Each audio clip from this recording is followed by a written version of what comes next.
Bonjour à toutes et à tous et bienvenue sur Grand Lille TV. Nous sommes le jeudi 28 février, il est tout juste 7h30. Ravi d'être en votre compagnie ce matin pour donc dérouler ensemble le fil de l'actualité de la métropole lilloise. En images, en 7 minutes, voici le journal de la rédaction.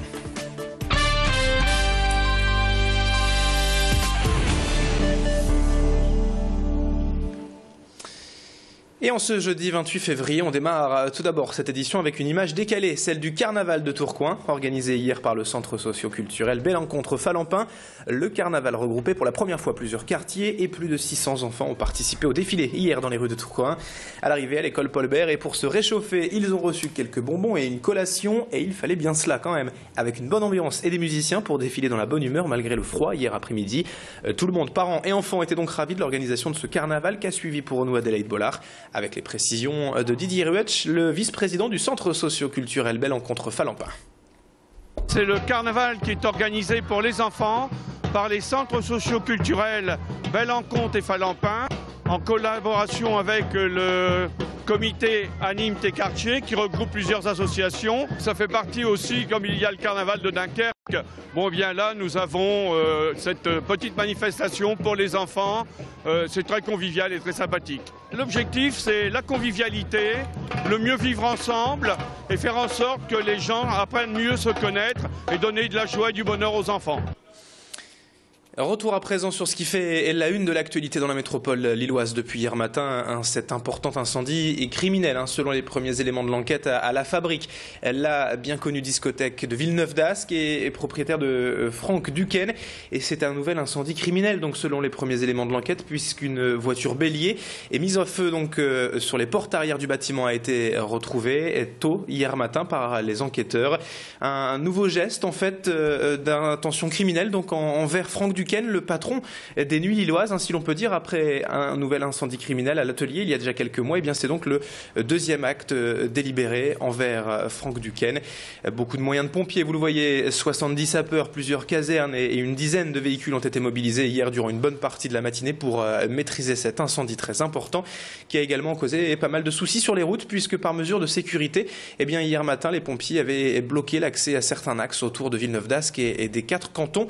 On ne manquera pas d'en reparler bien sûr avec Franck Duquesne lui-même sur Grand Lille TV. Retour à présent sur cette nouvelle histoire d'un père nordiste qui lutte pour revoir sa fille depuis plusieurs mois. François Scheffer, originaire de Marcq-en-Barœul, n'a plus vu Laura, 13 ans, depuis juin 2012, mais se bat en fait depuis 2000 ans déjà pour avoir un droit de visite régulier. François Scheffer, son ex-femme et sa fille habitent en Islande, un pays qui accorde tous les droits ou presque à la mère en cas de séparation. Et depuis 2001, ses seuls rares moments de visite se passent selon le bon vouloir de son ex-femme. En juin 2012, il a donc fait une demande de garde alternée et sa fille Laura a également écrit une lettre dans ce sens. Et voilà en fait ce qui n'aurait pas plu à la mère, selon Jacqueline, la grand-mère qui habite toujours Marcq-en-Barœul et que nous avons rencontrée. Bernard Gérard, le député maire de Marcq, a par ailleurs profité de la venue en France cette semaine du président islandais pour le rencontrer et lui demander une attention toute particulière sur cette affaire. Quant à François Scheffer, le père, il revient en France le 5 mars et nous irons à sa rencontre. En attendant, on écoute Jacqueline, la grand-mère marquoise, au micro de Mathilde Espinasse. On est très contents. Parce qu'on avait bien nommé des députés, vous savez, pour s'occuper des Français à l'étranger. Les députés, mon fils, il les a jamais vus. Alors, ils ont bien écrit pour se faire élire, mais il les a jamais vus. Alors, on n'est pas défendus, si vous voulez. Ils ne sont pas défendus, les Français, là-bas. Même, ça doit être pareil dans d'autres pays, je ne sais pas. Mais c'est très difficile. Le collectif anti-pub des déboulonneurs lillois menait hier sa 58e action de désobéissance civile. Sur ces images et dans le centre de Lille, place Richebay, rue de Béthune et place Riour. Une opération menée, je cite, contre l'invasion publicitaire. Et ils ont donc hier barbouillé plusieurs sucettes publicitaires en y taguant des slogans ou en les enroulant de films noirs.